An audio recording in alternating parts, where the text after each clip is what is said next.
On this episode of Small Town Western New York, I'm taking a day trip to a few places that as a kid sat just down the road from me, but I never really got to know.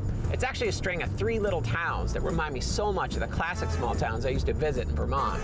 They all sit perched on the banks of Cazenovia Creek and are tucked right at the base of a beautiful little valley. I'm headed to Colden, West Falls, and Glenwood.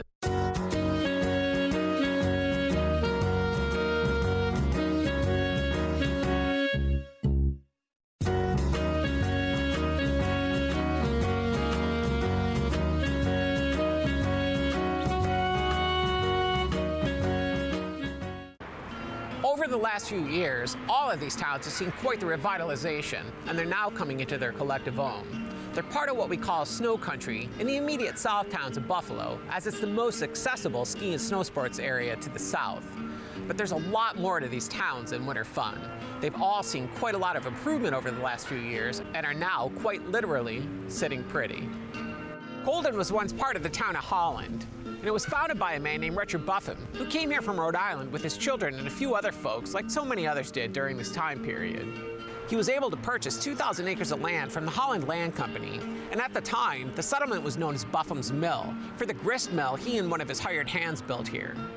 On April 2nd, 1828, the town was organized and contained 22,704 acres. The name of the town eventually became Colden, named after Senator Caldwell D. Colden. By 1831, the first shop was opened here in Colden by a man named E.P. Hatch, and soon after, a tannery, hotel, lodge, mill, and cheese factory followed. One thing I was able to enjoy a few weeks before I began filming was the annual Colden Art Show, which is the biggest festival the town has every year. It was a pretty special day full of great people, great art, and a great time. So we met at the Colden Art Festival, and what I was most impressed with was how the town kind of comes together for that. How did it start? So it started in 1968, which is just basically a little enclave of artists and skiers and maybe some hippies thrown in. And they decided to have a party one year. Right. And it ended up being the first festival. And it just has grown and changed and adapted through the years. So a lot of the townspeople were there in 1968. So you'll still see them like at this one that we were at? Yeah, oh yeah. They'll come up and tell me stories, and which is really fun because it's their festival, it's our festival. Was it in that lot? No, actually, that lot didn't exist. It was just all along the road. It ran all down 240. Oh, that's such a 60s, 70s, right? And they just set up on the side of the road? It's way too dangerous to do that now. Yeah, you can't do that, yeah. We've looked at actually going back to that model of having it along the roadside. So it would be so cool, as you come down the hill into the village, you're like, oh, this is amazing. We think about that every year, our committee, when we talk about it, like, how can we bring back that feeling? Yeah. And, so we've tried to do that by bringing the musicians in and getting more and more people from the village or town involved. We keep the quality high. Right. And so people know when they come to the Colden Art Festival, they're going to see really good artists. Another not-so-hidden gem that doesn't get far enough love is just outside of the hamlet of Glenwood. Sprauge Brook Park is a great county park with a whole host of things to do any time of the year. It offers 123 campsites, fishing, hiking trails, tennis courts, and picnic and children's areas. And in the winter, you can even cross-country ski or snowshoe here, as well as ride the designated snowmobile trails. In May of 1963, the park was acquired by using state and federal aid programs to snatch up more than 2,200 acres.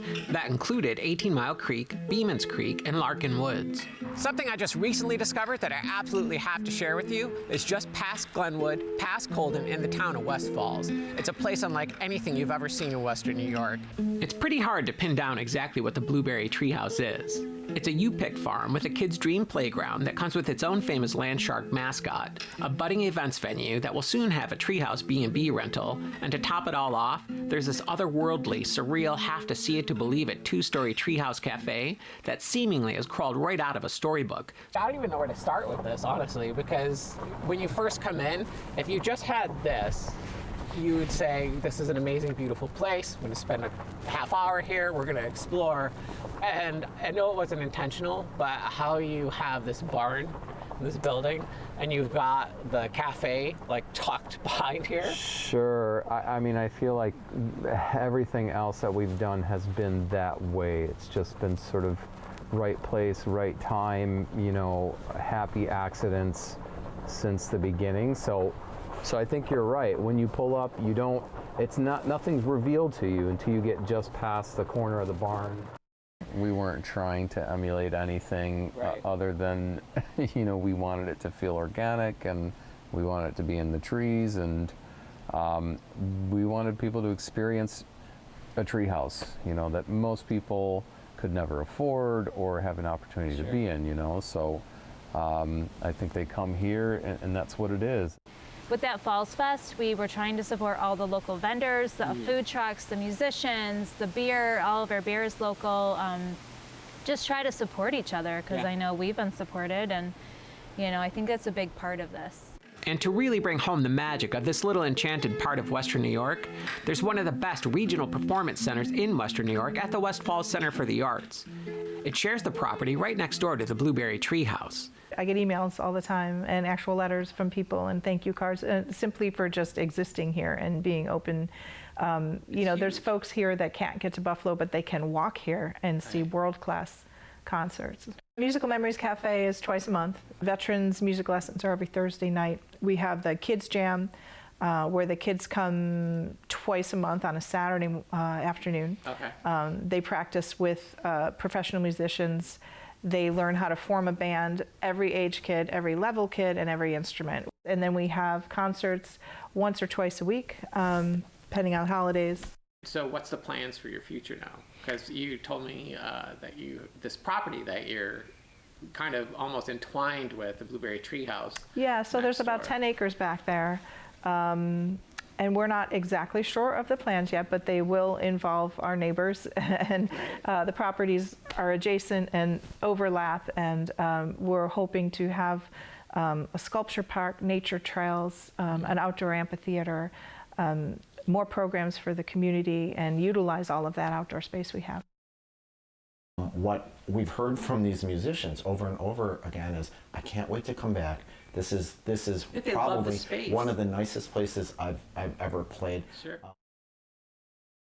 Yes, we all know Kissing Bridge, and maybe you've even heard of Sprauge Brook Park, but this is an area that really deserves a spot on your Western New York country drive bucket list, even if it's just a few times a year. It's full of great small towns that bring back so much of the true charm of a time gone by, all dressed up and ready for a new century. Don't be afraid to dream. You know, gosh, dream your life away. Yep. Because what else do you have if you're not willing to dream? Exactly. You know, and work hard and be good. This episode of Small Town Western New York was made possible by the following supporters.